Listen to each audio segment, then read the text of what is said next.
Olá, mais uma vez aqui na Mídia Livre, né? Eu gostaria primeiramente, né, de dizer fora Temer e segundo agradecer a vocês pela e Lula livre também, né? Claro, com certeza. E agradecer a vocês pela audiência que vocês dão a gente.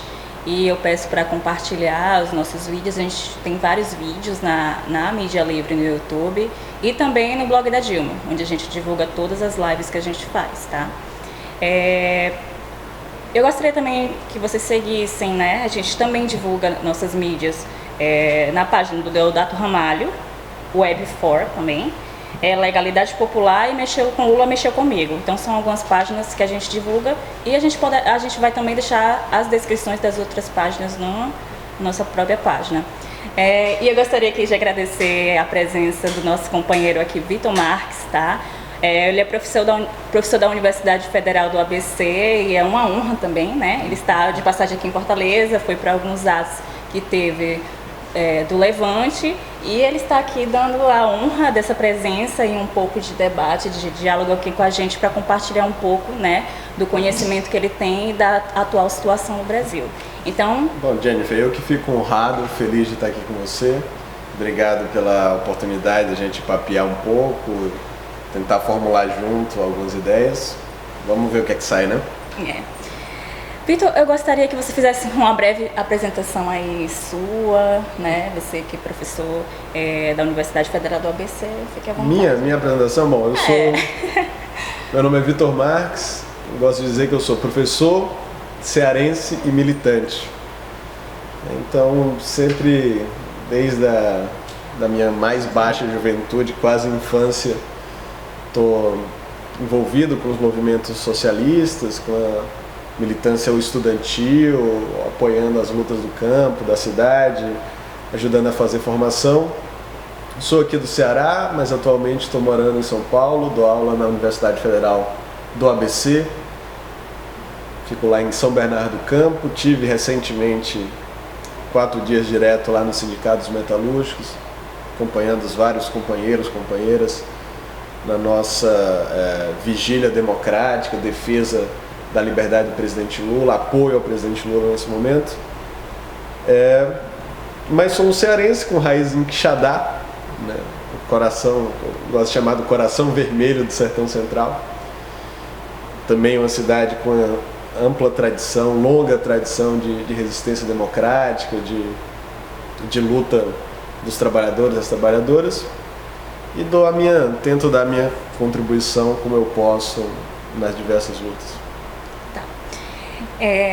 Primeiramente, eu gostaria, né, de começar, antes da gente começar essas perguntas, que também é uma pergunta, eu gostaria de perguntar a você o que significa Lula hoje. Eu acho que essa é a pergunta central, porque nós estamos nessa situação sem precedentes, né? Um ex-presidente da República que está hoje preso, já vai fazer quase um mês, mais de 3 semanas, encarcerado praticamente numa solitária. Uma prisão que a gente deve lembrar o tempo todo que é uma prisão política, arbitrária, ilegal, inconstitucional, fruto de um processo de exceção, sem validade jurídica, uma perseguição mais do que um fruto do direito, perseguição política. E o Lula é uma figura única, não só na história do Brasil, como na história do mundo, né? Então, acho que quando a gente pensa no Lula, ele significa muitas coisas em vários momentos diferentes. Em primeiro lugar, é a figura central da vida pública brasileira nos últimos 40 anos. Né? Eu tenho 33 anos e, bom, desde que eu nasci, o Lula está no centro das disputas políticas. Então ele organiza todo esse longo período da nossa vida política, que se inicia na sua entrada em cena na vida pública com as grandes greves do ABC, mas esse é o momento também que está iniciando uma nova fase da história brasileira. As greves do ABC, é bom a gente ter isso em mente, elas iniciam um processo, um ascenso, né, da militância, da mobilização de massas, que impõe a redemocratização, encurta o período da ditadura, né, força uma constituinte, inicia um novo período democrático no Brasil, que é o período que a gente tem chamado agora, né, essa nova república. Então, a greve de 78, na medida em que inicia esse período de redemocratização, é o grande marco dessa fase histórica da nova república, que agora entra em crise, a partir da deposição também legal e também política, não jurídica, da presidenta Dilma, mas que entra numa fase mais aguda de decomposição, de degradação, com a prisão desse que é mais do que uma figura humana, é mais do que um ser humano de carne e osso, é também um ser humano de carne e osso, né, que tem sofrido agora e tem pagado pessoalmente o preço dessa perseguição política, mas como o próprio Lula diz, ele é mais que isso, ele é uma ideia, a gente pode dizer que ele é um símbolo. Né? Do que ele é um símbolo? Ele é um símbolo de várias coisas também. Primeiro, ele simboliza a própria nova república, né? Porque o Lula é essa figura que está o tempo inteiro, né, no centro da disputa política, e em especial, desde a primeira eleição presidencial democrática que nós temos em 89, o Lula ou é candidato ou é uma das principais, né, personalidades na campanha, mesmo quando ele não está sendo candidato diretamente. Né? E nessa, mais uma eleição presidencial, em que ele é o candidato e a questão da candidatura do Lula ou não é o centro da conjuntura esse ano. Então ele simboliza o conjunto desse período democrático. Ele simboliza também a possibilidade de participação cidadã, mesmo de ascensão social das classes populares no país. Ou seja, é uma pessoa que vem dos estratos mais baixos, nasceu na pobreza do Nordeste, passou fome, né? Veio como retirante nordestino para o Sudeste, vive na favela, né? Faz seu curso técnico, vira operário, depois liderança sindical e chega à presidência da República.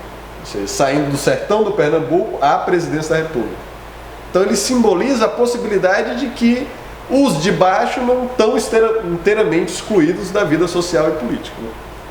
De modo que o seu encarceramento agora também simboliza que no final das contas os de baixo acabam pagando um preço também. Pode demorar, mas eles pagam um preço. Agora, o que eu acho mais importante de todos esses símbolos, e daí a centralidade, a importância fundamental da candidatura do Lula nesse ano mesmo, é que ele simboliza também a entrada na esfera política da classe trabalhadora. Então o Lula gosta de dizer, olha, quando eu era só sindicalista e falava, eu não gosto de política e não gosto de quem gosta, era isso que ele dizia em algum momento. E a mídia me adorava, né? Ah, tá aqui um operário que não gosta de política, sabe? Foi quando eu passei a querer organizar um partido da classe trabalhadora, né, que os ataques da mídia, os setores conservadores, começaram com mais força. Tá? Ou seja, o que é que o Lula simbolizava naquele momento? A possibilidade de uma nova composição de classe, ampla, que envolvesse vários setores da classe trabalhadora do Brasil inteiro, mas que essa classe trabalhadora pudesse exercer o papel de sujeito coletivo autônomo na esfera política. Nós não vamos esperar que façam política em nosso nome, mas nós mesmos, os trabalhadores, vamos criar um partido, dirigir um partido e entrar na vida institucional, na vida eleitoral. E dito e feito, pelo PT, vários sindicalistas puderam concorrer, vereador, deputado, viraram prefeitos, governadores depois. A gente tem essas figuras simbólicas como Olívio Dutra, que era um sindicalista bancário, virou governador. A Benedita da Silva no Rio de Janeiro, empregada doméstica negra da favela, hoje senadora. O próprio Lula, nordestino, torneiro mecânico, virou presidente. Né? Então a criação do PT significa nós podemos fazer política. Política autônoma da classe trabalhadora. Né? A prisão do Lula simboliza, por sua vez, um recado das elites do país que dizem não, a classe trabalhadora não é para fazer política. A política não é o lugar da classe trabalhadora, a política é a esfera privilegiada do patronato, dos patrões, de quem tem propriedade. Quem tem propriedade é que tem esse direito legítimo de entrar na política. Quem tem só o seu trabalho não pode entrar na política. Então, o Lula agora está sendo punido também por essa ousadia dos subalternos, dos de baixo, de criar o seu próprio partido e se representar, né, se autorrepresentar na esfera política, ocupar a política. Então o símbolo da prisão do Lula é também o símbolo da interdição da atividade política da própria classe trabalhadora. Por isso, a violência descomunal dessa prisão, que de fato também simboliza um encerramento desse período de conciliação de classes, de abertura democrática, caracterizado pela Constituição de 88, caracterizado pelos governos Lula e Dilma, né, que era possível trazer o povo para a mesa e tentar construir uma espécie de acordo, um pacto social nacional. Esse pacto foi rompido e as consequências disso é a prisão da mais importante liderança popular da história do Brasil. E eu diria mais, Jennifer, tenho feito essa provocação até para os meus amigos da esquerda, é bom a gente lembrar que o Lula, na verdade, não é só a liderança popular mais importante da história do Brasil, mas ele é a liderança operária mais importante da história do mundo. O marxismo sempre falou assim da importância da classe operária na liderança política, e isso aconteceu no Brasil, efetivamente. Nós tivemos um operário do chão de fábrica, dirigente sindical, que vira presidente, um dos presidentes mais populares, não só no Brasil, como em todos os países do globo. Então Lula, ele é esse símbolo também, o símbolo da política operária e a maior liderança operária da história mundial. E acho que não vai ter outra depois dele mesmo também. Muito bom, companheiro. Eu queria saber, assim, como você vê o futuro na atual conjuntura, diante de toda a pressão da militância, justamente a pressão que a militância está fazendo diante da prisão do presidente, né? Que é a prisão política do Lula. Bom, nós temos que ter claro que o golpe é político. Tentou-se até dar um leve, um superficial verniz de legalidade, com o negócio das pedaladas, vocês devem se lembrar disso. Mas no final era um julgamento político sobre o que significava a Dilma, o governo do PT. A prisão do Lula é também política. É para evitar que o primeiro candidato nas pesquisas, o primeiro colocado nas pesquisas, não possa se candidatar. É uma interdição a uma alternativa política. Nesse sentido, ela é quase como um impeachment preventivo. Para não ter o perigo do Lula ganhar as eleições e ser presidente de novo, você faz o impeachment antes mesmo dele assumir. Entendendo que o processo inteiro é de natureza política, e isso o povo sabe. O Lula mesmo naquela entrevista falou essa frase: o povo sabe porque estão me prendendo. Virou o subtítulo do livro lançado agora na Boitempo, né? E o povo sabe mesmo, saiu essas pesquisas agora, mais de 85% da população sabe que estão prendendo Lula para não deixá-lo ser presidente, pelo que significa enquanto liderança política. Bom, se é assim, se se trata de uma prisão política para fins políticos, a única forma de enfrentar essa prisão é politicamente também. A partir da mobilização, da pressão popular. Por isso a importância do acampamento Marisa Letícia, agora constituído em Curitiba. Por isso a importância da gente ter um 1º de maio forte, né? Hoje nós estamos nesse dia que é um dia crucial de mobilização também, né? Daí a importância da gente estar o tempo todo mobilizado, ativado nos nossos locais de trabalho, nos nossos lugares onde a gente vive, nas nossas comunidades, com nossos comitês de defesa ao Lula livre. Qual será o resultado disso? É incerto dizer. Nesse momento, nós vivemos num momento de crise política, crise institucional, crise dessa nova república, que o horizonte de possibilidades fica muito indefinido. Nós temos uma incerteza objetiva no ar, ninguém sabe o que é que vai acontecer. Nem nós sabemos, nem o outro lado de lá também não sabe. Certo? Daí que o resultado final vai depender da nossa capacidade de fazer política, da nossa capacidade de montar uma estratégia, da nossa capacidade de convencer o povo, da nossa capacidade de constituir uma maioria social. O que é certo é que nós estamos numa situação difícil, o nosso candidato está hoje, né, atrás das grades, novamente, por uma prisão injusta, ilegal e política. Mas o lado de lá também não está nada fácil. O candidato oficial do neoliberalismo, do establishment político, do sistema político, é hoje o Alckmin, né? E vocês sabem que o Alckmin não decola nas pesquisas. O Alckmin tem hoje 1/5 da intenção de voto que o Lula tem. Não consegue passar dos 6%. Esse era o candidato da preferência do sistema. Porque os outros candidatos não são totalmente controláveis ou não são totalmente confiáveis. Você tem, por exemplo, uma ascensão de uma nova direita, que eu até costumo dizer que é uma direita militante. Isso é uma novidade no Brasil. Você não tinha esses grupos que tinham orgulho de ser conservador e se organizavam em torno de uma pauta reacionária. Hoje você tem isso.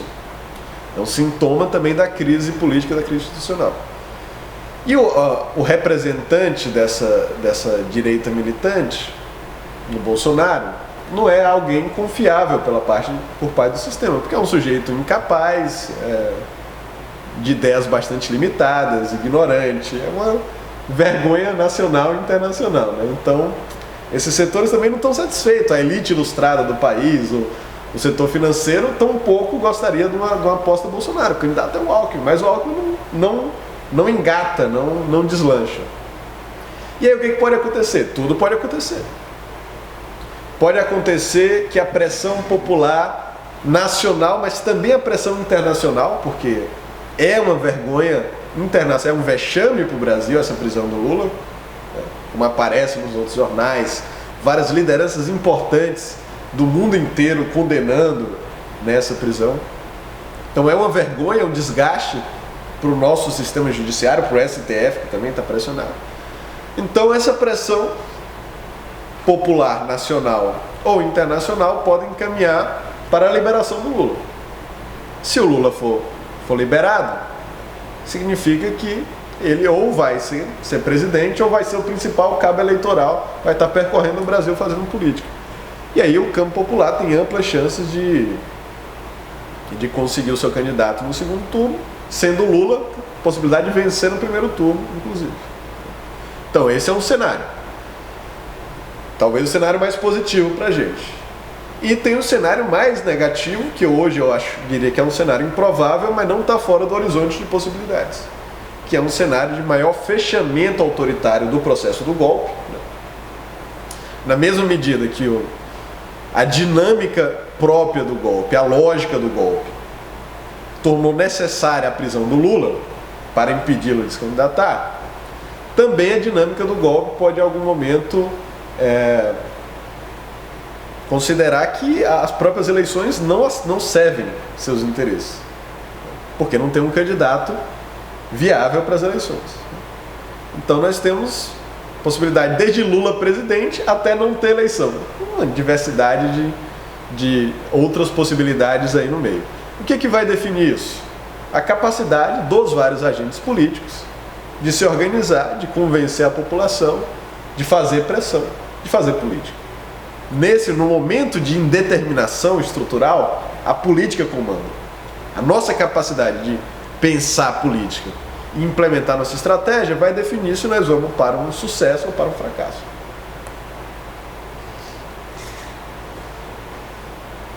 É praticamente uma aula aqui, né, com o companheiro aqui, Vitor. Vitor, não foi uma pergunta que eu acabei colocando aqui, mas eu vou colocar. No caso, a esquerda, ela, vamos dizer assim, que ela um pouco fracionou, né, por vários candidatos, como Boulos, como a Manu, Ciro, né, que se define, a gente não sabe mais ou menos o que ele é. Às vezes ele é direita, às vezes ele é esquerda, então fica meio um pouco confuso. Você acha que, diante desse cenário da prisão de Lula, você acha que não foi uma espécie de tiro no pé que a esquerda acabou fazendo por fracionar esses votos? Porque é o que a direita gosta, né? Quanto mais candidato de esquerda tiver, mais fracionados os votos ficam e mais eles se beneficiam com isso. Você acha que foi uma estratégia ruim ou qual é a sua visão, qual é a sua opinião sobre isso? Então, assim, em primeiro lugar, a gente tem que ter clareza que historicamente a esquerda tem uma tendência natural à fragmentação. Isso a gente não precisa ficar nem espantado, nem com mal-estar por isso. Como a esquerda é um resultado, só existe esquerda porque existe luta popular. Tá certo? Então a esquerda é resultado, ela busca essa expressão dos anseios da maioria da população, os conjuntos dos movimentos e tal. E há muita diversidade nesses movimentos, seja diversidade das suas pautas, seja diversidade das suas tradições políticas. Se a gente pensar que no século XIX você tinha a primeira internacional, a Associação Internacional dos Trabalhadores, que tinha vários tipos de movimentos, mas logo a Associação Internacional dos Trabalhadores se dividiu entre os anarquistas e os social-democratas. Depois os social-democratas se dividiram entre uma social-democracia tal como a gente conhece hoje e um socialismo revolucionário, uma tradição comunista. Depois, dentro dessa tradição comunista, você tem a divisão entre os trotskistas e depois vários grupos de trotskistas e maoístas. Então tem uma imensidade de tradições dentro do campo da esquerda, seja da esquerda revolucionária, seja da esquerda reformista, né? Que também tem composições diferentes nos seus aspectos nacionais, tem esquerda que é mais trabalhista, tem a esquerda que... Enfim, é normal isso.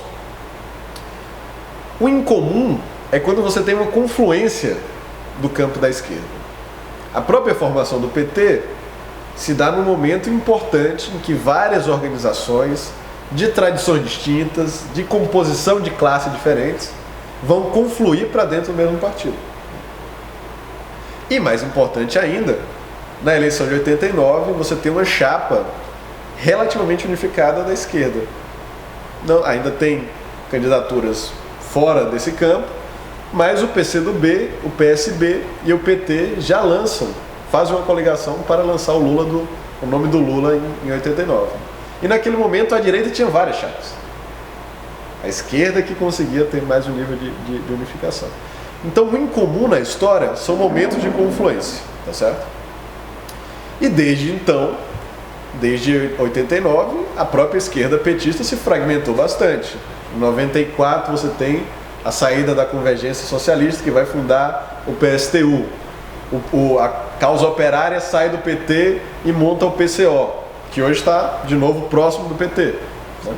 Mas no momento se afastou. No começo dos anos 2000, uma parte importante do PT sai do PT para formar o PSOL. Quer dizer, a esquerda já sempre esteve fragmentada. Então a gente não devia se preocupar muito com isso. Eu sou até otimista no sentido de que a prisão do Lula conseguiu produzir uma unificação prática da esquerda. Quando você vai para São Bernardo, e eu estava lá, todos os partidos hoje relevantes da esquerda estavam de alguma forma presentes. Inclusive partidos de tradição muito revolucionária, né, que não tem a crítica à conciliação de classes do PT, ao reformismo do PT, estavam lá também. Desde o PCR ao PCML, né, claro, o PCO também, o PSOL. Mais importante, estava o MTST presente lá, o MST, você tinha uma unidade dos movimentos sociais. Então hoje existe uma unidade da esquerda. Qual é o que unifica a esquerda? A defesa contra a prisão do Lula, portanto agora a luta pela sua liberdade e pelo direito do Lula de ser candidato. Isso unifica a esquerda. Para as presidenciais, né? Uma grande dificuldade disso é que não está certo se o Lula poderá ser candidato ou não. O próprio nome do Lula era um nome bastante unificador, né? Na ausência do Lula, os grupos diferentes vão tentar as suas possibilidades, certo? A gente tem que lembrar também que, no momento, a candidatura do Boulos e a candidatura da Manu são candidaturas muito pequenas. Não são candidaturas que ameacem uma ida para um segundo. Elas são ainda candidaturas que estão em segmentos bastante determinados. Elas são fortes no que a gente pode chamar da bolha da esquerda, né? Então, se a gente vai olhar no nosso Facebook, essas candidaturas são muito importantes, mas no conjunto da sociedade elas representam setores muito pequenos, 1, 2% da população. A grande parte da classe trabalhadora brasileira tem um candidato hoje, que é Luiz Inácio Lula da Silva. Com 31% preso. Isso é uma coisa que nunca, também não aconteceu em nenhuma parte do mundo. Como é que você coloca o cara atrás das grades na prisão e as pessoas não têm dúvida, é Lula. 31%. Por isso eu acho que está correta a estratégia do PT de manter a candidatura do Lula, porque é a candidatura que realmente tem adesão popular. Certo? Pode ser que essa acabe virando uma candidatura que não se viabilize, seja por motivos da prisão ou porque o TSE inabilitaria o Lula devido à condenação em segunda instância. Nesse caso, eu acho que a esquerda deve sentar, tentar dialogar. Se não for possível sair com a única candidatura, pelo menos um acordo de cavalheiros, um acordo de manter essas candidaturas da esquerda sem se atacar durante o primeiro turno, né, atacando as candidaturas de direita. Daí se ver quem é que vai passar para o segundo turno e no segundo turno fazer uma unidade. Mas existe uma unidade da esquerda hoje, em torno da liberdade do Lula e do direito do Lula de ser candidato. Se essa unidade vai se reverter numa unidade eleitoral, acho que está cedo para dizer, mas mesmo que isso não aconteça, não é porque a gente não vai junto no primeiro turno que a gente não pode ir junto no segundo turno. E por último, se você fala que a esquerda está fragmentada, a direita hoje está muito mais fragmentada. Certo? Então na direita vem o nome do Bolsonaro, que está competindo com o Alckmin, que é uma das razões pela qual o Alckmin não consegue decolar, é porque tem o Bolsonaro na frente dele. Então ele é um estorvo para a candidatura principal do neoliberalismo. Mas você também tem as candidaturas dos outros partidos, do novo entre aspas, claro, né? Do PSL e tal. Então tem uma fragmentação das candidaturas da direita também, que talvez se resolva com o passar do tempo. Acho que a gente vamos ter que prestar atenção nos desenvolvimentos, né? Embora do ponto de vista do calendário tenha pouco tempo para o registro das candidaturas, que deve acontecer em agosto, do ponto de vista da dinâmica política, são meses que podem acontecer muita coisa. Se o Lula tá preso é uma coisa, se o Lula está solto é outra coisa. Então nós temos que ver como é que o resultado das disputas políticas, das disputas judiciais e da luta de classes vai se desenvolver no país, né? Eu, como um velho materialista histórico, diria que o determinante fundamental é a luta de classes. Em que medida as classes subalternas, os de baixo, vão estar organizados, mobilizados, vão ser capazes de compor um campo amplo popular de oposição a esse governo, mas também, eu diria, de início de uma nova fase democrática no Brasil. Porque acho que a nossa tarefa fundamental hoje, tarefa militante, é contribuir para a restauração democrática no Brasil. Desde que uma presidenta democraticamente eleita foi deposta ilegalmente, não podemos dizer que nós temos uma democracia minimamente satisfatória no Brasil. Tem elementos democráticos, representativos, formais, que ainda estão em operação e que nós devemos defendê-lo, mas acho que talvez nós devamos ter consciência e ter clareza que o acordo da nova república, o arranjo da nova república acabou. Hoje está em ruínas. Nós precisamos produzir um novo ciclo de lutas que vai resultar num novo ciclo político também. Por isso o próprio Lula estava dizendo, revogar as medidas do governo golpista. Eu acho que nós devemos revogar. Mas será que não seria o caso de a gente passar para o início de um processo constituinte? Que a própria Constituição de 88 já está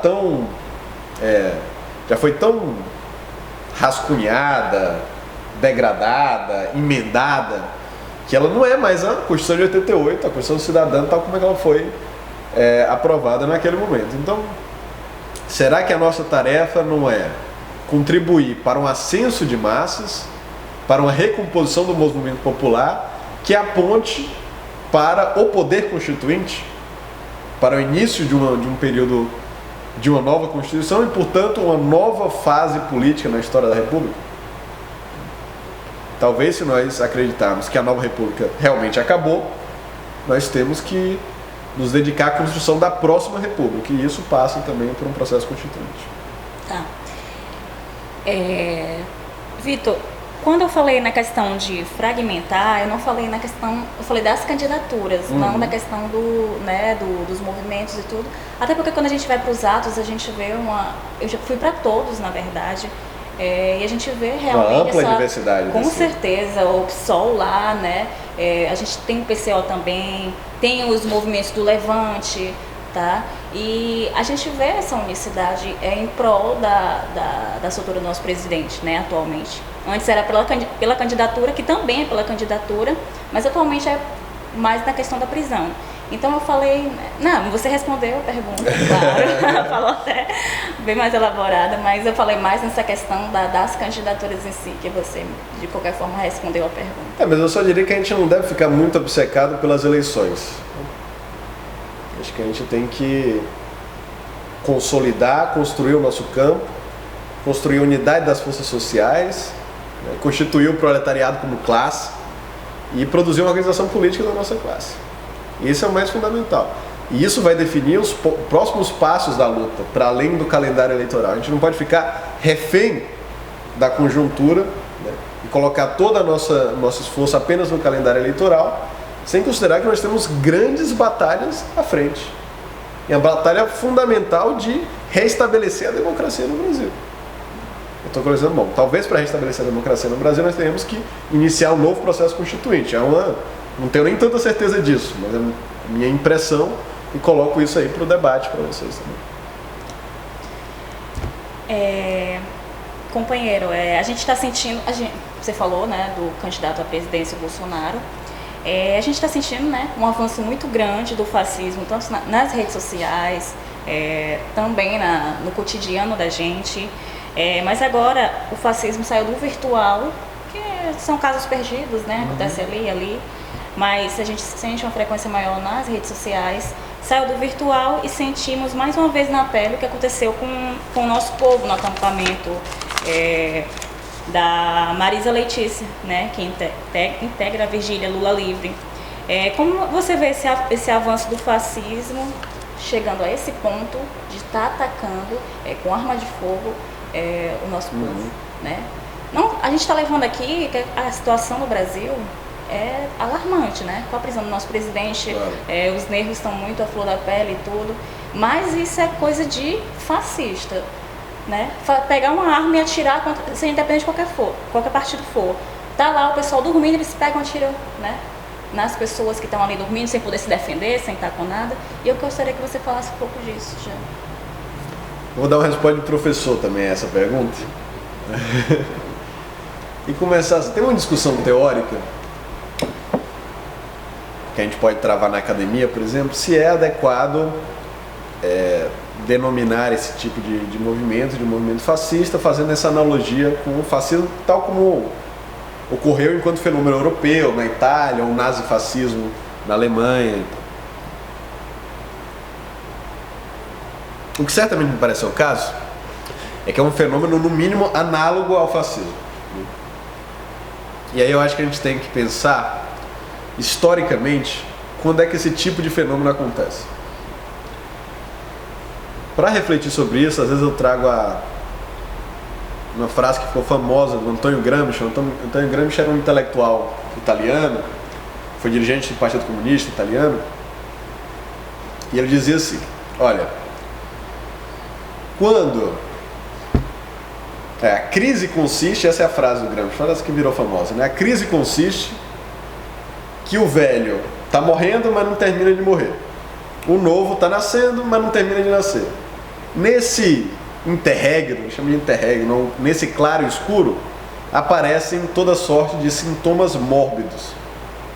Os sintomas mórbidos que ele estava falando naquele momento era justamente a ascensão do fascismo na Europa. O que ele estava querendo dizer? Havia um período político estabelecido, mas que ele tinha entrado no que o Gramsci vai chamar de crise orgânica. O sistema político, econômico, social estava perdendo a legitimidade, as pessoas não confiavam mais nas instituições, certo? Então ele estava ruindo, mas não havia nada para colocar no lugar, não havia uma alternativa consolidada, certo? Então, quando você tem um colapso de um determinado período histórico, mas antes que outro consiga se estabelecer, você tem esses fenômenos mórbidos que se expressam como fascismo. Na verdade, isso não é uma coisa nova na história. Sabe que o capitalismo tem crises cíclicas. É assim que o capitalismo funciona. É impossível ter capitalismo sem crise. Tá? Então, vez por outra, vai acontecer crises no capitalismo. E essas crises na economia vão produzir crises na política. E as crises na política vão produzir fenômenos análogos ao fascismo. Não é a primeira vez que isso acontece. Não é o primeiro lugar do mundo que isso acontece.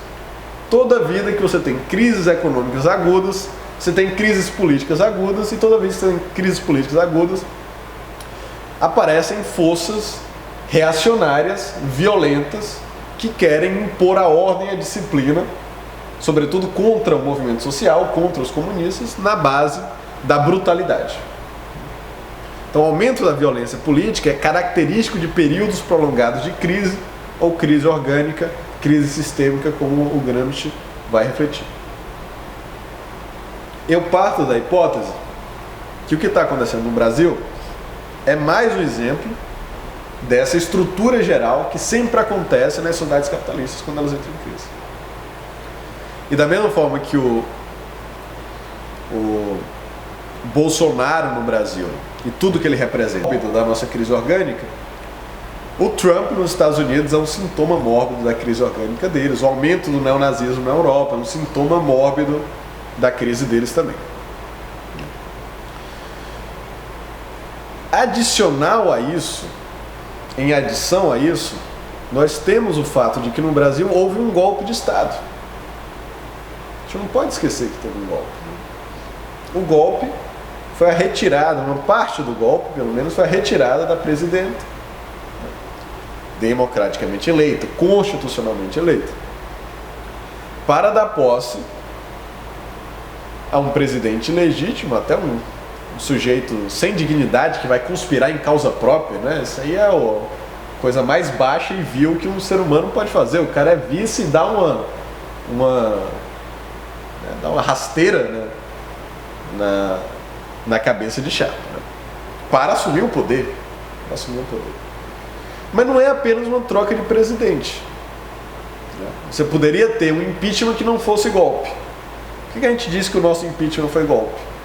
Porque o impeachment resultou numa alteração de toda a agenda do governo, uma quantidade rápida de reformas antipopulares, reformas reacionárias, né, sendo colocadas em pauta e rapidamente votadas, como foi a reforma trabalhista, que precariza o trabalho no Brasil, como foi a PEC dos gastos, que impõe ao Brasil um nível de austeridade brutal, não comparável a nenhum outro país do mundo, né, congela em 20 anos os gastos do governo.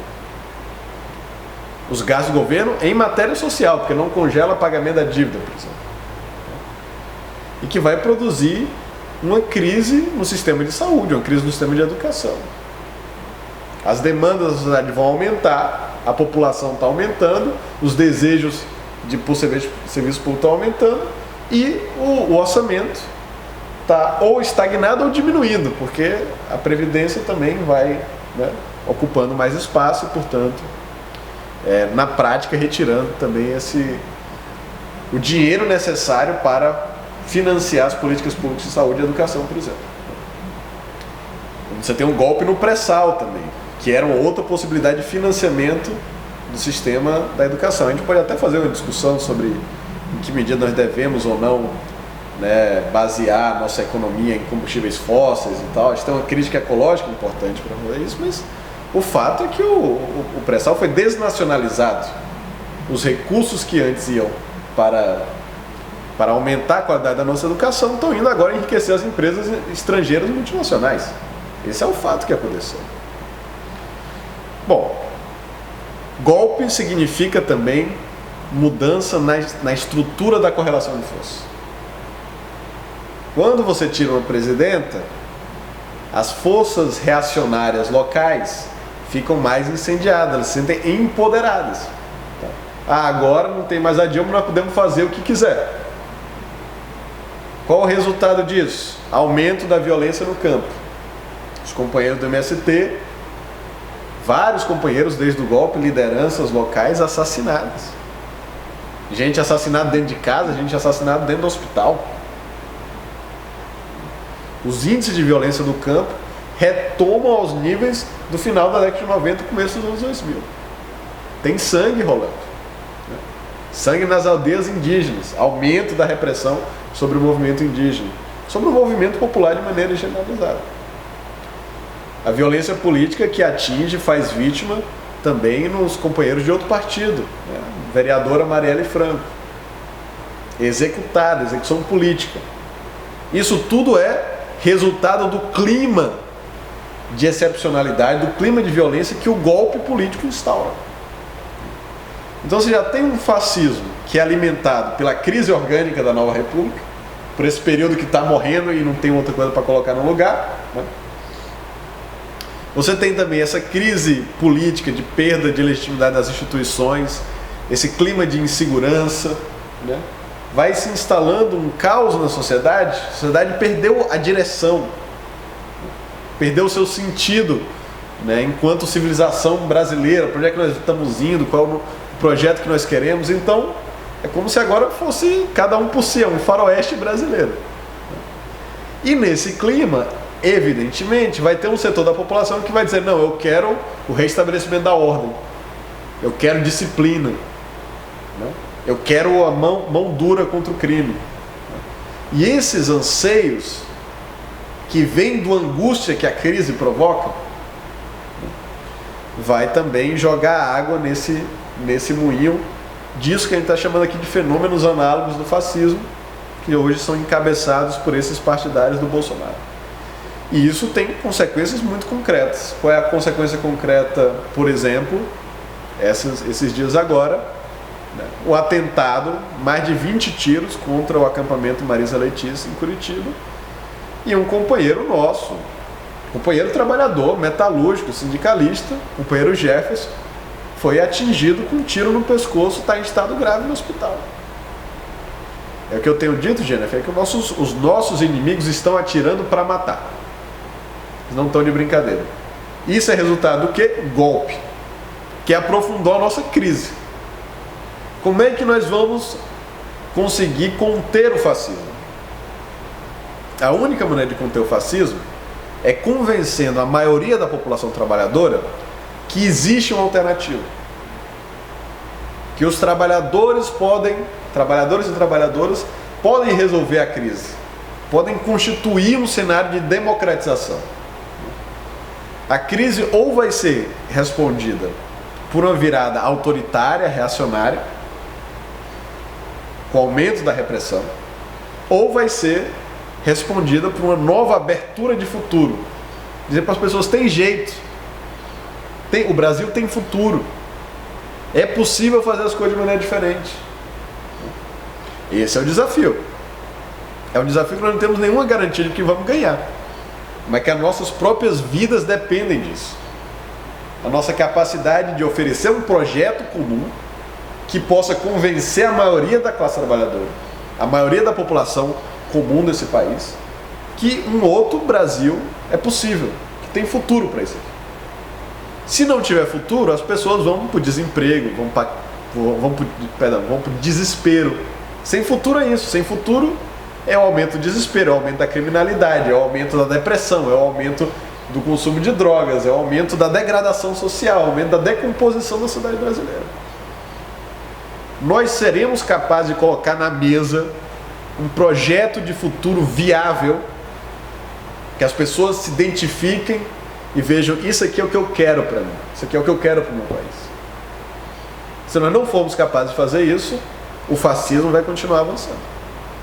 E daí nós temos que pensar também como nos defender disso. Aí é uma discussão que o movimento social, os partidos de esquerda têm que fazer com cada vez mais seriedade. Pensar nos nossos processos, mecanismos de autodefesa. Porque nós não podemos permitir que os nossos companheiros, companheiras, militantes, lutadores e lutadoras sociais sejam vítimas ou da violência reacionária ou da própria violência policial, da brutalidade da repressão policial. Nós temos que estar atentos, nós temos que estar fortes, nós temos que pensar como nós vamos nos proteger e nos defender dessas ameaças crescentes. Só para... no caso da companheira Marielle, ainda está sem solução. Ninguém sabe o que foi que aconteceu, ninguém tem resposta para nada. Mas todos esses casos estão, né? Os assassinatos dos dirigentes recentes do MST, ninguém preso, ninguém indiciado. Marielle Franco, quem matou, quem mandou matar. Os tiros à caravana do Lula no sul do Brasil, nada. Nenhuma uma resposta das autoridades. Também agora o tiro contra o nosso companheiro Jefferson no acampamento. Quem foi?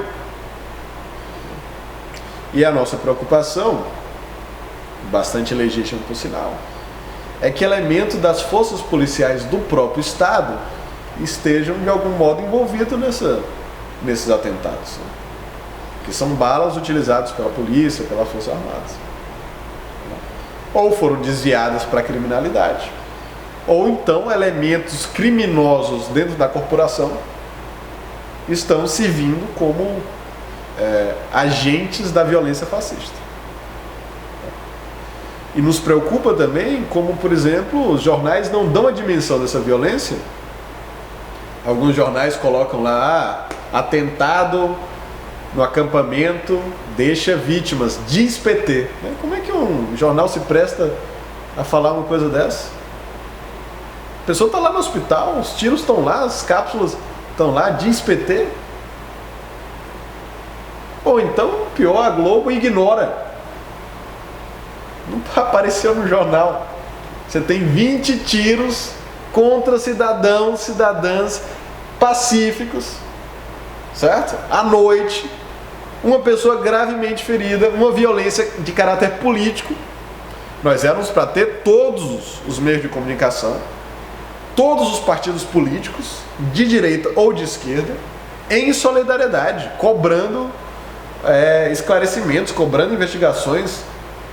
E que você tenha um silêncio da mídia, um silêncio ensurdecedor, indigno, que é típico de países em estado de exceção. Isso não é uma situação de normalidade democrática. Mas a raiz é onde está? No golpe.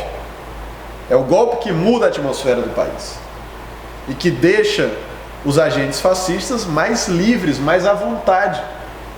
Não dizer, não, são os meus que estão no poder, ou vão ser protegidos e tal. Ou então, criando essa atmosfera de criminalização da esquerda, criminalização dos movimentos sociais. Se você passa os noticiários inteiros sugerindo que aquelas pessoas são trabalhadoras, pessoas comuns, nossos vizinhos, vizinhas, amigos e amigas, né? E o que é que o noticiário quer pregar essa pecha lá? São desordeiros, os inimigos da ordem, né? Às vezes os jornais, lembro no tempo das manifestações contra e a favor do impeachment, né? A imagem dos manifestantes a favor do impeachment era o povo brasileiro. E a imagem dos manifestantes contra o impeachment é os militantes. Então está querendo traçar, veja como é perversa essa manipulação simbólica, né? Está querendo traçar uma diferença entre o povo e os outros, que são os militantes. Contra esses militantes é, portanto, possível ou até desejável a aplicação da violência. Essa é uma operação tipicamente fascista. Dizer, não, temos aqui o povo e temos que estão atrapalhando a ordem, estão atrapalhando, né, o corpo social do povo. Era isso que o fascismo sempre falou. Não, o problema da crise é os comunistas, o problema da crise são os judeus, o problema da crise são os ciganos. Tem que retirar esses corpos estranhos do meio do povo, né? E aí, eliminando, a gente vai restabelecer a ordem, a paz social. Esse tipo de discurso é muito perigoso, porque ele incita a violência e o resultado prático é sangue no chão dos nossos companheiros e das nossas companheiras. E acaba que a mídia tem esse papel fundamental, né? Porque ela influencia tanto a população que a gente vê tanto nas redes sociais, como às vezes conversando com as pessoas mesmo, esses são vagabundos, não trabalham, mas não vão conhecer a fundo o que realmente são isso, mas eles falam como se fosse uma forma de pejorativa mesmo, querendo discriminar, que não trabalham, estão ali por vagabundagem e tudo. Alguns eu rebato na internet porque são comentários tão absurdos assim, a gente fica tão triste, né, por ver um povo, né, a esquerda ali lutando por melhorias, não só pra gente, mas é pra todo mundo, entendeu? Porque historicamente foi sempre a esquerda que lutou, historicamente no mundo, foi sempre a esquerda que lutou pela democracia, né? Uhum. Mas era só esse acréscimozinho que eu ia fazer pra ti. Eu vou dar só um informe aqui de algumas páginas e já volto para nossa outra pergunta, tá? Bem, companheiros, a gente está muito feliz aqui com a presença de vocês, né? Aqui participando com a gente. Vocês podem sempre tá colaborando aí, enviando perguntas, fazendo esse programa, até porque esse programa aqui não é do Daniel, não é da Jennifer, é de vocês, né? Aqueles que compõem aqui com a gente. Eu queria, né, acho que são páginas muito conhecidas, mas para quem alguns companheiros não conhecem ainda, tem algumas páginas que eu gostaria de sugerir, que é a página da Socialista Morena, né? Tem também Diários do Centro do Poder, o Tijolaço e um bem conhecido de todos os militantes, né? Mas para quem não conhece é o Brasil 247. Então sempre tá com atualizações de como está atualmente a política, né? no cenário aqui no Brasil. E gostaria muito também que vocês seguissem também essas páginas, né? E para quem ainda não seguiu a gente, siga, compartilhe, comente, construa esse programa junto com a gente, tá? Vamos voltar aqui para nossa conversa que tá muito boa, né? Será? Eu tô me divertindo. Legal. Bem, professor. As minhas perguntas estão praticamente, você já respondeu tudo, né? Já foi até adiantado naquele que eu falo. Aí a gente sabe, né, que teve um avanço. Deixa eu ver se é essa. Sabemos que Lula lidera nas pesquisas, né? O Vitor já falou aqui, o companheiro. Mas mesmo depois de preso, na verdade aumentou, né? Lula aumentou depois da sua prisão nas pesquisas. A gente também sabe que precisa resistir diante desse cenário e tudo, né? Que é no atual. Vitor, como você descreve o povo que mesmo depois da prisão de Lula ousa lutar e resistir, né? Esse povo que está aí nos acampamentos, esse povo que está aí nos atos, nas atividades, esse povo que resiste com Lula, né? Eu acho assim, uma coisa tão assim, todo dia que eu abro o sorriso, o pessoal vai lá na frente, bom dia, né? Dá bom dia ao presidente, né? Todos os dias. Então eu gostaria que você falasse um pouquinho sobre essa questão do povo na resistência. Que também né? Não, acho que tem dois elementos diferentes que a gente poderia considerar aqui nessa resposta. O primeiro deles é que o Lula, por ser uma figura extraordinária desde o ponto de vista da sua origem, da sua trajetória política, mas por ter feito também um governo que em boa medida foi o governo mais inclusivo da história do Brasil, que eu acho um governo cheio de falhas também e limites, e impasses e tal. Eu acho que nós temos que ser críticos do legado dos governos petistas também. Mas quando você compara os governos petistas com o que vieram antes dele e o que veio depois, eles parecem uma coisa maravilhosa, né? E é normal que as pessoas agora tenham saudade dos tempos do Lula e fiquem cada vez mais conscientes do que significou o impeachment e do que significou o processo do golpe. Então teve um longo processo pedagógico em que as pessoas começaram a entender o que estava acontecendo. E como eu dizia, o Lula é essa figura encantadora. Uma coisa que eu brinco, não sei se tem alguma maneira da gente saber se isso é o caso ou não, mas eu acho que o Lula é o sujeito que mais tem foto com pessoas do Brasil. Eu acho que não tem ninguém que tem tanta foto com outros brasileiros do que o Lula. E eu acho até que toda pessoa no Brasil está no máximo a 2 Lulas de distância. Ela ou tem uma foto com o Lula, ou tem um amigo que tem uma foto, ou tem um amigo do amigo que tem uma foto. No máximo, né? Eu mesmo tenho uma foto, o Daniel tem foto. Tu tem alguma foto com o Lula? Não, ainda. Não, mas você está um Lula de distância, porque nós temos... Né? E quando ele foi preso, era um negócio emocionante, porque as pessoas ficaram sabendo da prisão, foram lá muitos espontaneamente ao sindicato, né? Que ele mesmo disse que a casa dele foi onde ele conheceu a mulher, onde ele se desenvolveu como figura política, onde inclusive ele velou a mulher também, né? O velório da Marisa foi lá no sindicato, eu estava presente também. E as pessoas vinham para oferecer o carinho delas, muitas vezes chorando, né? Um pouco desesperadas, sem saber o que fazer, e o Lula consolando essas pessoas. As pessoas vinham chorando e o Lula dava um beijo, dava um abraço, dizia que ia ficar tudo bem. Todo mundo querendo tirar foto. Ele deve ter tirado umas 3.000 fotos antes de ser levado para a prisão. Então tem uma figura também com carinho, um carisma extraordinário, que as pessoas querem bem. Tem um amor pelo Lula na população, em parte pelo que ele é, né? Esse retirante nordestino, líder operário, líder político, que colocou a classe trabalhadora na esfera da política. Só isso já é um símbolo poderosíssimo. Em parte, gratidão pelo que ele fez. As políticas de redistribuição de renda, política de emprego, aumento do salário mínimo, a possibilidade das famílias pela primeira vez, né, terem uma geração, um filho, uma filha na universidade.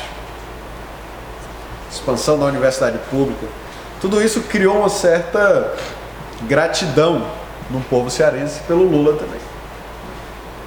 E isso se reflete também nessa fidelidade. Mesmo o Lula preso, as pessoas são fiéis ao Lula, pelo que o Lula significa, tanto no sentido político quanto no sentido afetivo, humano também, né? Então isso explica um pouco porque, mesmo nas condições mais difíceis, sob repressão, sob ameaça de violência, as pessoas não arredam o pé e acompanham então ali. O outro elemento é a esquerda organizada. Os movimentos como o MST, os movimentos como o MTST, que sabem a gravidade política do Brasil e como o Lula é a figura-chave nessa conjuntura. E é interessante a gente ver como o MTST, que tem um candidato à presidência, que é de um partido que não é o PT, né, mantém-se absolutamente fiel à luta pela liberdade do Lula. Isso o Lula reconheceu várias vezes, como o Boulos foi fiel, mesmo lançando a sua candidatura. Por isso que não é um problema isso daí. E eles são fiéis porque eles entendem a dimensão das tarefas, dos desafios que nós temos pela frente, certo? O Lula fez um governo, tem gente da esquerda, do PT, que não gosta quando eu falo isso, mas eu vou falar. Um governo de conciliação, certo? O que é um governo de conciliação? É a tentativa de trazer todo mundo para a mesa. Acho que até o próprio Lula não gosta quando dizem isso, mas tudo bom dizer. A tentativa de trazer todo mundo para a mesa e tentar encontrar uma resposta negociada onde ninguém saia perdendo. Não é isso o que fez o governo Lula? Né? E o próprio Lula dizia, é o ganha-ganha. Os de baixo ganham e os de cima ganharam também. Um dos únicos, né, que você fez. Oi? Não, O único que conseguiu fazer isso. Exatamente. Eu mesmo achava que não era possível fazer isso. Certo? Então, quando eu votei no Lula em 2002, eu achava que ele ia fazer um governo bem inferior e bem mais fraco do que ele fez. Porque ele começou o governo assumindo certos compromissos de que não ia trabalhar dentro de um certo registro de política econômica, não ia fazer grandes rupturas, iria respeitar certos pilares do neoliberalismo. E dentro desse acordo, o Lula conseguiu fazer coisas que eu não achava que fosse possível fazer, que depois mostraram seus limites também. A conciliação de classes nos cobrou o preço da desmobilização, que nos deixou mais frágil no momento em que o golpe veio, tá certo? Então nós fizemos 13 anos de políticas progressistas, mas com pouco grau de mobilização de rua e de pressão popular, certo? Então, os movimentos, os sindicatos aprenderam a trabalhar em outra lógica também. Qual era a lógica? Nós vamos fazer a negociação por cima, né? Nós vamos estar lá dentro dos ministérios, nós vamos dialogar com o governo, e nós vamos conseguir concessão do governo por meio do diálogo, mas não por meio da pressão de rua. Isso esfria o movimento popular. E quando vem um golpe, encontra um movimento popular menos acostumado a fazer batalha campal e disputa de rua. Certo? Portanto, nos deixa mais fraco para o golpe. Mas, e esse é o ponto fundamental, se estão fazendo isso com um sujeito que conciliou, que se reuniu com todo mundo, que conversou com todo mundo, que queria incluir os mais pobres, mas não queria excluir os proprietários, não. Queria trazer todo mundo para essa conversa, né? Se quem fez mudanças reformistas de baixa intensidade acabou preso, qual é a possibilidade de quem quer uma mudança revolucionária no país? É isso que o Boulos está pensando. Se o Lula quer conciliador, os caras prendem, o que vão fazer comigo? Qual é a possibilidade da gente ter uma transformação de ruptura no Brasil, se mesmo um sujeito que tem maior cuidado, maior carinho com os interesses do grande empresariado, acaba sofrendo esse tratamento que está sofrendo agora? Certo? Então, se não vai existir nem mudança reformista, é isso que o sistema está dizendo. Acabou a reforma, acabou a conciliação de classe. Nós conciliamos, mas os de cima não querem mais conciliação. Certo? Se a porta da conciliação está fechada, aí é que você não tem transformação nenhuma. Se você quer ter algum nível de transformação, o passo fundamental, básico, é libertar o presidente Lula. E essa é uma tarefa da nossa geração. Nós não podemos deixar o Lula na prisão. Senão não vai ter transformação social no Brasil. É uma derrota política que vai nos marcar de maneira permanente. Certo? Então qualquer programa hoje, seja da esquerda reformista, seja da esquerda revolucionária, passa pela libertação do Lula. E os movimentos sociais sabem disso. Por isso, também, que não arredam o pé. Eles entendem que o Lula, querendo ou não, tem gente que fala, não gosta dessa polarização, de ser Lula, anti-Lula, PT, mas não é uma polarização que nós escolhemos. É a polarização que está dada. Porque esse é o antagonismo fundamental, essa é a contradição hoje. O Boulos, que não é do PT, sabe disso. O centro da conjuntura em 2018 é o Lula. Pela vontade do Lula, não. Se dependesse da vontade dele, ele estava lá brincando com os netos e tal. Podia até ter se retirado da vida política já. São as classes proprietárias que decidiram colocar o Lula no centro da conjuntura. É a elite brasileira. A nossa única alternativa é travar essa batalha. Então, respondendo a sua pergunta, tem tanto a dimensão do carinho pessoal das pessoas pelo Lula e pelo que ele representa,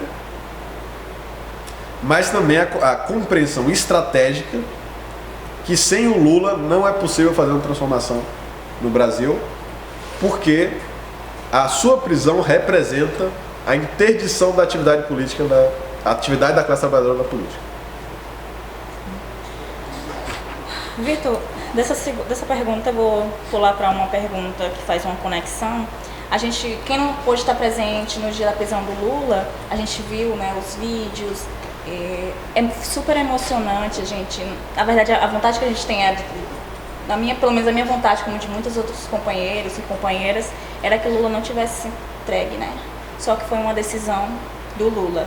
Mas eu queria perguntar a você como foi a experiência lá em São Bernardo, que você estava lá no dia da prisão do Lula.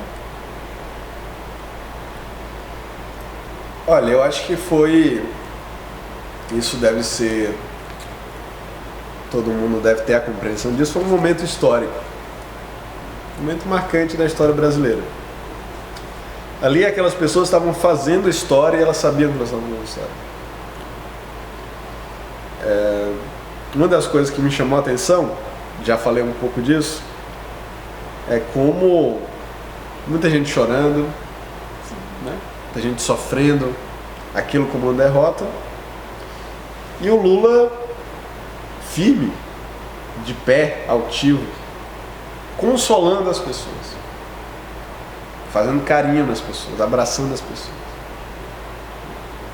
Essa eu acho que é a imagem que vai ficar marcada para mim. A firmeza do Lula, prestes a ir para a cadeia, consolando seus apoiadores, seus amigos, nossos companheiros. Outra coisa que me chamou muita atenção é o encontro de gerações. Eu costumo dizer que a gente tem no Brasil, vivos com a gente, nós temos 3 gerações militantes.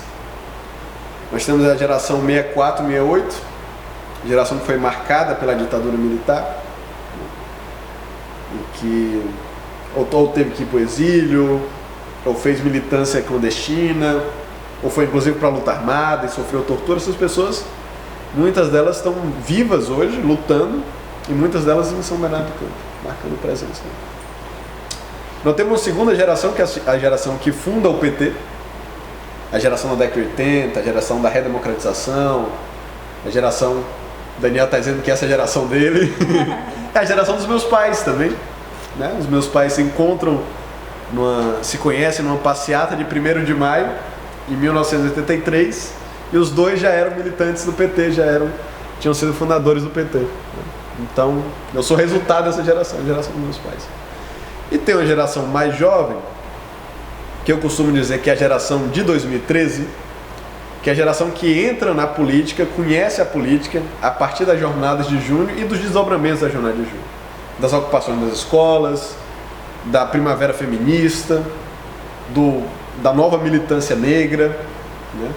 Do movimento estudantil popular que vem justamente desses setores de baixo que passam a ocupar a universidade pública, já como resultado da expansão da universidade pública no governo Lula. O pessoal que estava lutando contra aumento de passagem, o pessoal que está lutando por espaço público, o pessoal que está na militância LGBT, né? Os jovens trabalhadores que estavam fazendo greve nesse período de 2014, 2013. Você tem uma nova geração militante que, curiosamente, uma parte dela inicia para a política. Eu não sei se esse é o seu caso ou não, você pode até nos dizer. Se entra para a política um pouco desconfiado do PT, porque fala, esse partido virou burocratizado, não faz mais luta, não está mais na rua e tal. Então tem uma parte dessa militância que começa a despertar para a política afastada do PT, né? Mas aí vem o impeachment, vem o golpe, vem a luta contra as reformas, a luta contra a reforma trabalhista, a luta contra a reforma da Previdência, a luta contra a PEC, a greve geral de um ano passado, né? E essas pessoas falam, não, tem alguma coisa estranha, acho que o meu campo é esse aqui mesmo, né? E vão se convencendo até da importância do Lula no processo do golpe, de 2013 para cá. E estavam presentes lá. Muita gente jovem, do Levante Popular da Juventude, mas da juventude do PCB, da juventude do PCR, da juventude do PCdoB, da juventude do PSOL, do Mais, né? Que estavam até pouco tempo no PSTU. Então a nova juventude muito militante, muito aguerrida. muita gente radical, né? E que percebeu que aquele era um momento crucial do processo democrático brasileiro, da recomposição da esquerda, e estava lá presente. Então esse abraço dessas 3 gerações, essa convivência das 3 gerações, foi também muito rica. Gente que viu o golpe de 64, gente que derrotou o golpe com a democratização na década de 80, e gente que está agora despertando para a política e vendo no seu despertar para a política um novo golpe também. Pronto, companheiro Vitor.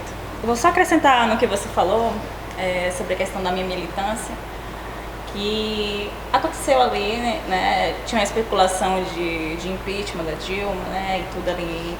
E em 2015 eu comecei a fazer uma militância mais ativa, sair das redes sociais, né, que a gente faz, né, uma coisa que está mais perto da gente, rede social, a gente faz ali nas redes sociais, Facebook, Twitter. E eu saí dessas redes sociais e fui fazer uma militância na rua, porque eram, né. Então, com o golpe contra a Dilma em 2016, eu comecei a ver que, não, é aqui que eu preciso ficar. Nas ruas, nas atividades, trazendo pessoas. A gente é parado, às vezes, na rua, tá com a blusa do Lula, né? Eu me caracterizo, às vezes eu fico com um pouco de preocupação, né, com a questão do fascismo que a gente falou, de agressão, de alguma palavrinha, mas nunca aconteceu comigo. E se acontecer, né, a gente tem que manter a postura e se manter frio, vamos dizer assim. Mas, em contrapartida disso, tem muitas pessoas que chegam na gente também para perguntar como é que está a situação do Lula, se Lula vai ser candidato.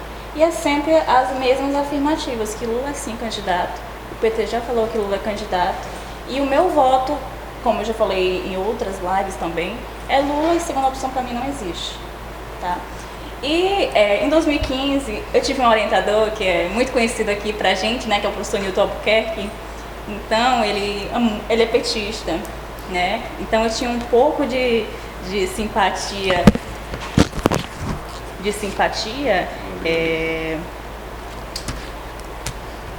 pelo PT, porque no PT eu fui me filiar em 2015, mais ou menos, né? Quando eu comecei a conhecer melhor, eu já tinha lido, eu tinha uma simpatia também por outros partidos como o PCdoB, mas pela historicidade do PT eu fui pro PT e eu não me arrependo. É um partido lindo, é um partido que eu gosto, me sinto bem, me sinto em casa com as pessoas, né? Os companheiros estão perto da gente, tudo. E a minha militância é isso. Nas ruas, sair bem mais da rede social, não que eu não tenha, né, ali, continue ali nas redes sociais, mas as ruas agora é praticamente a minha casa. Vamos lançar ela para vereador do PT. Muito bem. Eu acho que os jovens precisam ocupar a política também. Acho que a gente tem que ocupar terra, ocupar terreno, ocupar praça, ocupar rua, mas como o próprio Lula descobriu em 79, às vezes as demandas dos trabalhadores batem na política. Chegava lá no Congresso e não tinha ninguém para apoiar o movimento, para bancar as pautas. Então, assim, eu acho que não existe transformação social sem disputa de rua, mobilização. Mas essa mobilização tem que ser também pensada em termos estratégicos de como é que a gente vai conseguir ganhar efetivamente, né? Para mim, resistência não é o bastante. Resistência é importante, é fundamental, mas resistir é ficar na defensiva. Resistir é o outro que está fazendo a ofensiva, você tem que segurar. Eu acho que, para além da resistência, tem a possibilidade da vitória, que é a capacidade da gente ocupar a política. Ocupar a política, para mim, é um tema fundamental hoje. Pronto, então, vou fazer a última pergunta, né? Mas acabou que você já respondendo praticamente todas. Na verdade, na primeira pergunta você praticamente respondeu as outras, mas tudo bem. A gente sabe que existe uma manipulação muito grande, né, da mídia aqui no Brasil, porque eu tenho aplicativos que eu vejo noticiários da Alemanha, Espanha, França, e quando a gente escuta ou lê esses documentários, é totalmente diferente. Existe uma imparcialidade tão grande, e totalmente diferente do que a nossa mídia aqui, que fragmenta, né, pedaços das notícias e constrói o que ela quer mostrar para a grande massa.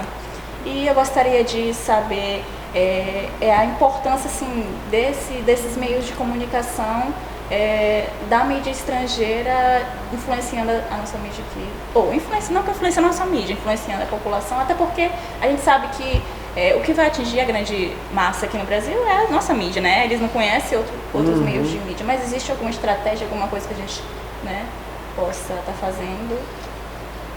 Veja, em primeiro lugar, em toda parte do mundo, a grande mídia é um instrumento de classe. A gente não pode ter nenhum tipo de ilusão sobre a natureza dos grandes meios de comunicação. Sabe? Primeiro porque os grandes meios de comunicação são negócios, são grandes empresas, cuja finalidade fundamental é produzir lucros para os seus proprietários, e outros, esses proprietários são grandes empresários que têm os seus interesses em comum com os outros grandes empresários. Eles são parte de uma classe. Isso é no Brasil, isso é também nas outras partes do mundo. No Brasil, a nossa elite é particularmente retrógrada, rebaixada, paroquialista, e, portanto, a nossa mídia vai se refletir esse nível de concentração nas mãos de poucas famílias, com interesses políticos bastante determinados e com pouco apreço, seja pela verdade, seja pela informação do público ou coisas do tipo. Né? Então aqui, de fato, no Brasil, mais do que em outras partes do mundo, nós temos os donos da mídia, porque é disso que se trata, têm menos pudor em articular o conteúdo a partir dos interesses políticos de uma determinada classe. Também a mídia internacional tem menos interesse tem menos compromisso com os interesses da nossa elite brasileira, né? Então ela pode se dar esse luxo de reportar as coisas com um pouco mais de imparcialidade. Não que também ela não tenha a mídia internacional não tenha também um tratamento muito ruim da sua política doméstica local. Por exemplo, aqui a gente tem o caso do El País, que no Brasil é relativamente progressista, e no país dele, na Espanha, é muito conservador, muito reacionário. BBC. Né? A BBC pode ser também. A BBC já teve momentos que teve mais em disputa, tem um caráter público. Né? Hoje a BBC é muito militante, do mesmo jeito que a Globo ataca o Lula aqui, a BBC ataca o Corbyn lá, que é a liderança do Partido Trabalhista Britânico. New York Times Né? também. E teve alguns... Protesta ao Jazeera, né? Hã?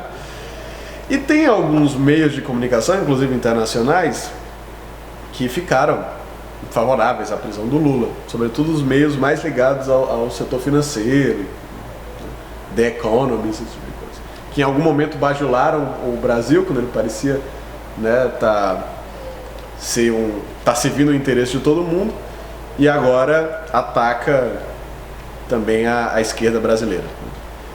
Mas o fato é que se você tem um mínimo de seriedade, eu não peço imparcialidade. Imparcialidade nem eu sei se eu tenho para alguma coisa. Mas seriedade, compromisso com a veracidade, você tem que conceder e reportar que a prisão do Lula e o processo contra o Lula é um absurdo completo, do começo ao fim.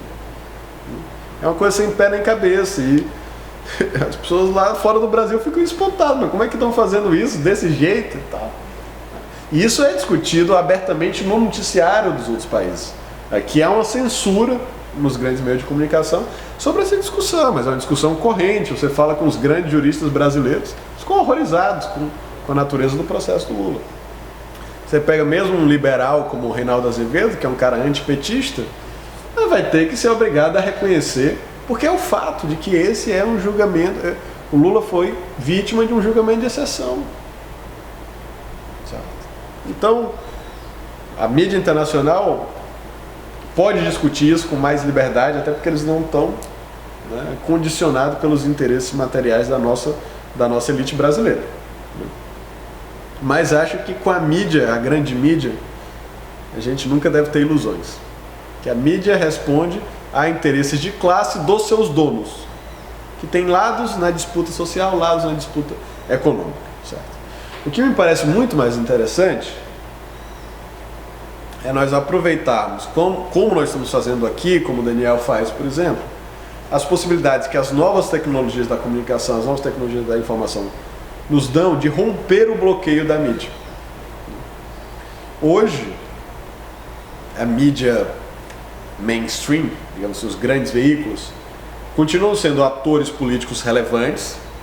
Não existiriam as grandes manifestações do impeachment da Dilma se não fosse o apoio vocal, explícito e convocatório, né? Não era apenas a informação, era na convocação. Não existiria essas grandes manifestações se não fosse o apoio em massa, blocado, da grande mídia brasileira. Portanto, permanece um ator importante, mas eu não diria, acho que a gente não deve cair no risco de atribuir aos nossos inimigos mais poder do que eles têm. Certo?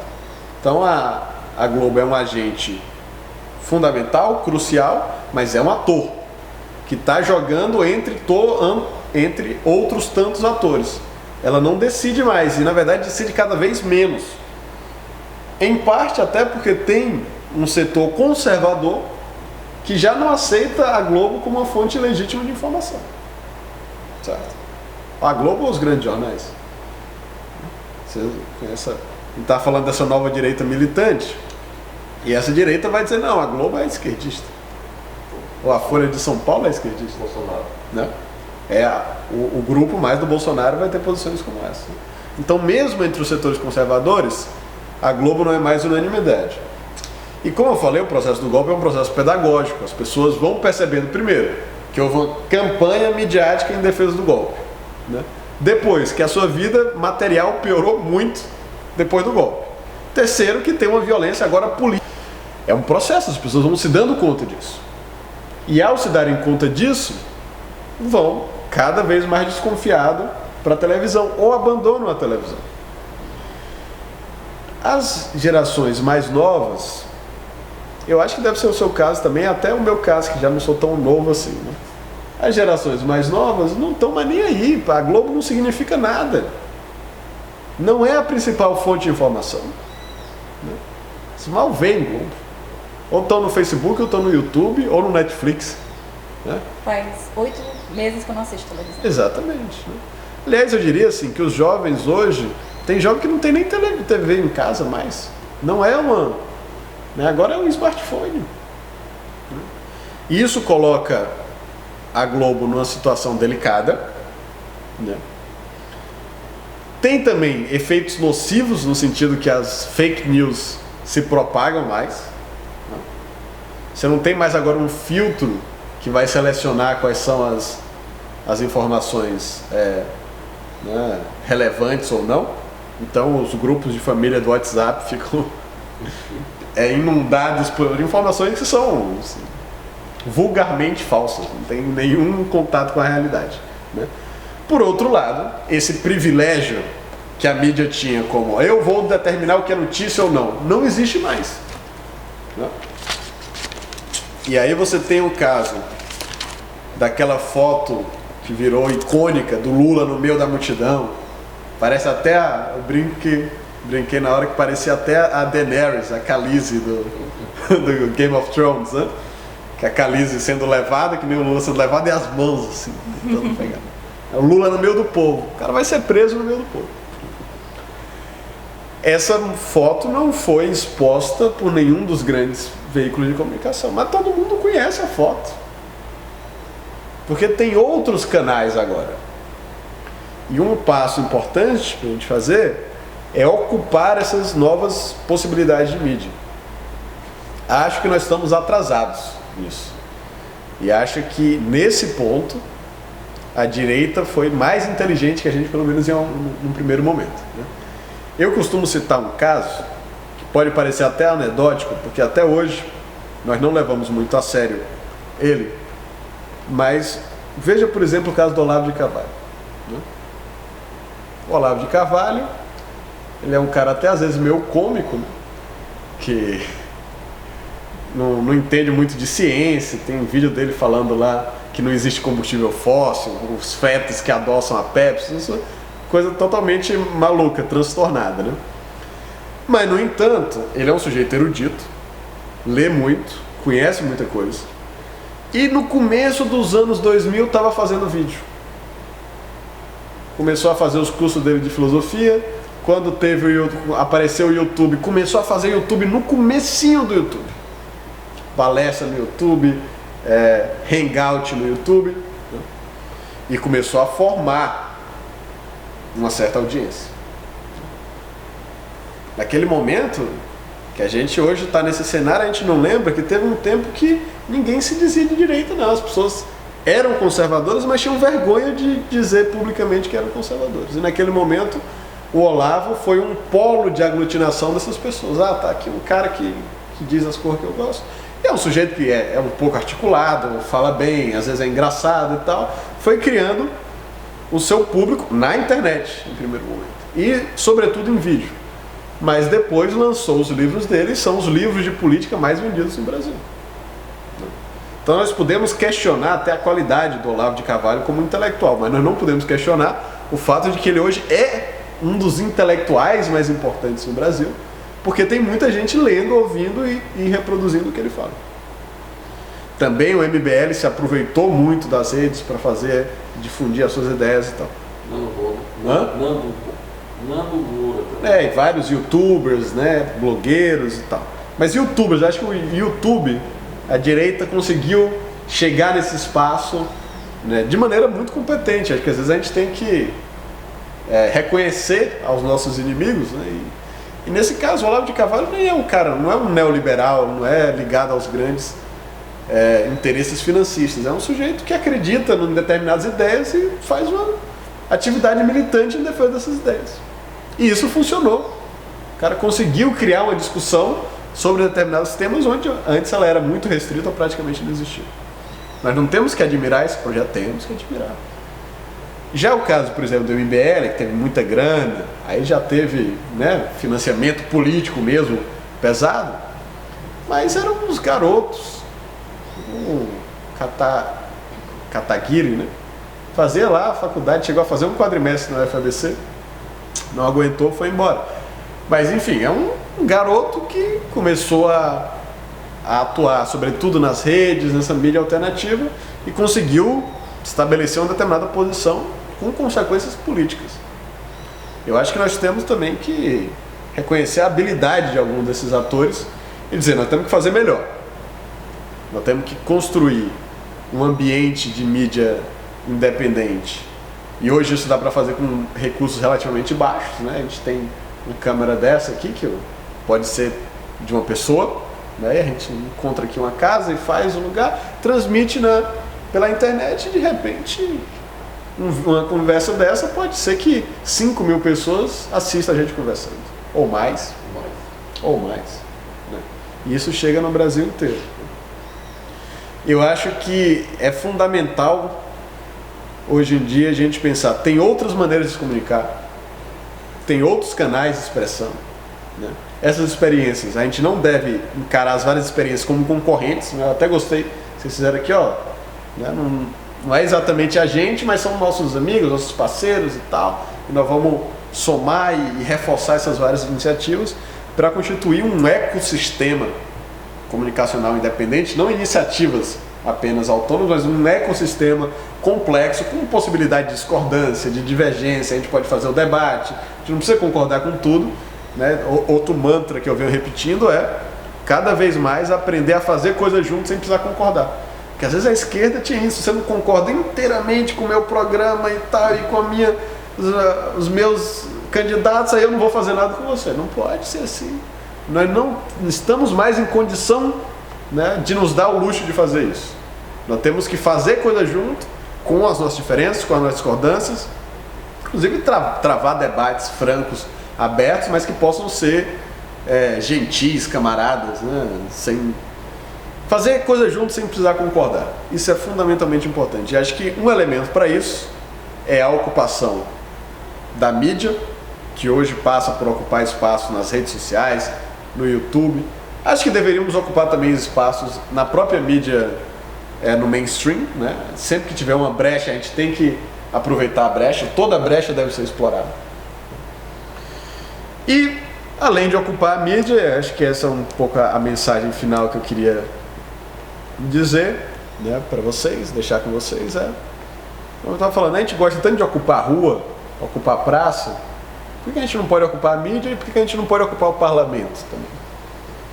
Por que a gente não pode trazer essa geração que ocupou esses vários espaços e ocupar espaços da política institucional? Uma coisa interessante dessa nova direita militante é que ela não está de costas para a institucionalidade, né? Esses garotos do MBL querem ser candidatos. E eles estão certos em querer ser candidato mesmo e assumir o protagonismo. Um novo momento da política brasileira exige também que essa nova geração militante, da qual, por exemplo, você faz parte, que assuma suas responsabilidades políticas, dirigentes e eleitorais. E possam estar presentes em todos os espaços, debatendo em todos os espaços e ocupando os espaços. Eu nunca, acho que às vezes a gente coloca fé demais nessa possibilidade da unidade da esquerda, Acho que a esquerda é uma coisa diversa e ela tem que ser diversa e é bom que ela seja diversa. Eu acho que o que a gente pode fazer, em alguns momentos, aglutinar, né? Poder fazer coisas juntos, nas nossas diferenças. Mas acho que não dá para fazer política se você quer ganhar. Se você quiser resistir, apenas resistir até dá. Mas se você quer ganhar, não dá para fazer política sem um instrumento político, certo? E eu acho que essa nova geração militante vai ter que ter um instrumento político também. Esse instrumento político é o PT? Pode ser que seja o PT.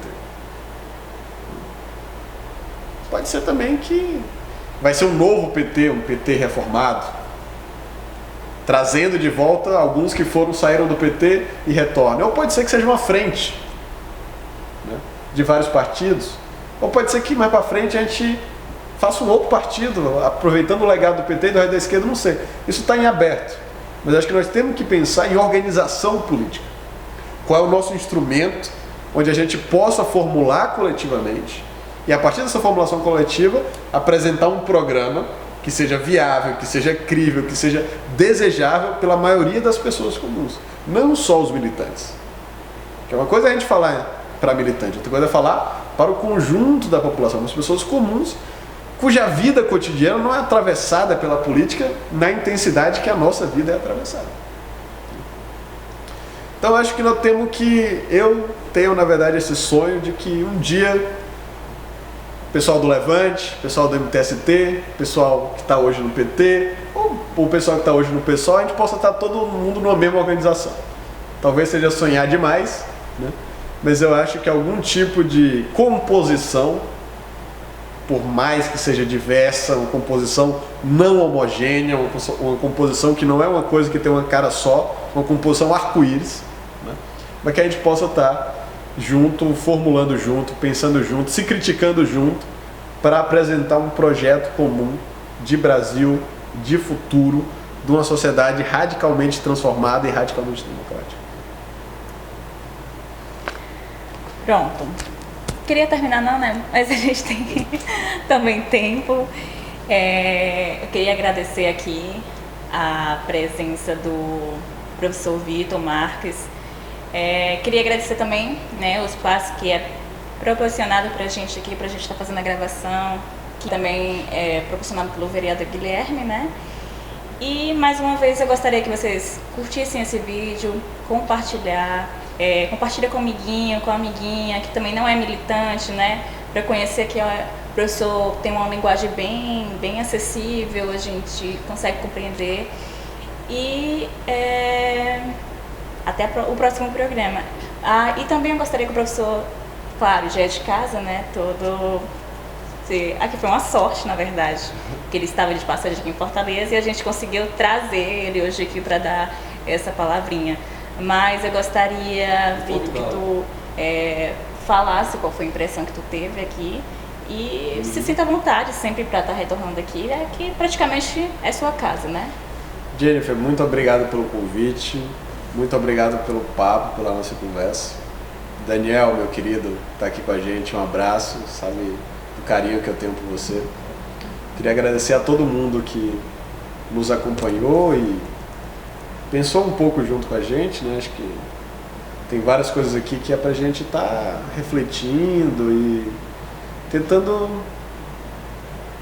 criar, né? Criar um novo que sempre vem, né? A gente está também no aniversário, esses dias no aniversário de morte do Belchior. Acho que a gente pode terminar então um pouco com o Belchior, porque naquele momento que ele produz o disco Alucinação, né, mais de 40 anos atrás, um momento muito melancólico da política, né, e o disco tem essa carregada de melancolia, porque era um golpe militar, tinha vencido, inclusive trucidado a resistência armada ao golpe, né? O sinal estava fechado para nós que somos jovens, né? E acho que tem muitos jovens, talvez alguns jovens estão nos acompanhando, que sintam hoje também o sinal fechado e sintam no corpo o peso dessa melancolia, dessa tristeza, e agora o que a gente vai fazer? Mas a gente tem que saber que nós não estamos sozinhos, nós somos milhares, milhões por esse Brasil afora, temos que estar cada vez mais junto, mais se abraçando, mais se encontrando, caminhando de mãos dadas na rua, né? E sabendo que o novo sempre vem. Do mesmo jeito que o sinal fechou em alguns momentos, em outros essas grandes avenidas da história vão reabrir para passar essa nova humanidade que vai construir um mundo melhor. Então, obrigado para todo mundo que nos viu. Não vamos esmorecer, não vamos perder o ânimo. Nós temos muita coisa a fazer. O pessimismo nesse momento talvez seja melhor a gente deixar para horas melhores, né? Nós não podemos nos dar o luxo de ser pessimistas nesse momento. O que nós temos que saber é que um outro mundo é possível, mas ele só vai acontecer se nós formos capazes de nos organizar, de nos mobilizar, de pensar e agir em comum para construir um outro futuro. Obrigado. Eu só gostaria de dar a última palavrinha no sentido da resistência da juventude, né? Eu sei que é muito difícil o momento atual que a gente vive, né, com a prisão de Lula e tudo, só que a gente precisa manter não só a resistência, né, como o professor Vitor falou, mas também a luta. Então, eu gostaria de falar para vocês que a gente mantenha essa resistência, que esse momento, na atual conjuntura, é um momento de luta. Então, para todos os meus amigos que me seguem no Facebook, sempre mandam perguntas e tudo, mantenham, companheiros e companheiras, essa resistência, porque a gente vai ter Lula candidato e vai ter Lula presidente do Brasil. E eu digo, Lula livre! Lula livre! Você acaba de assistir mais uma produção da Mídia Livre. A Casa Vermelha apoia a Mídia Livre. Apoie você também.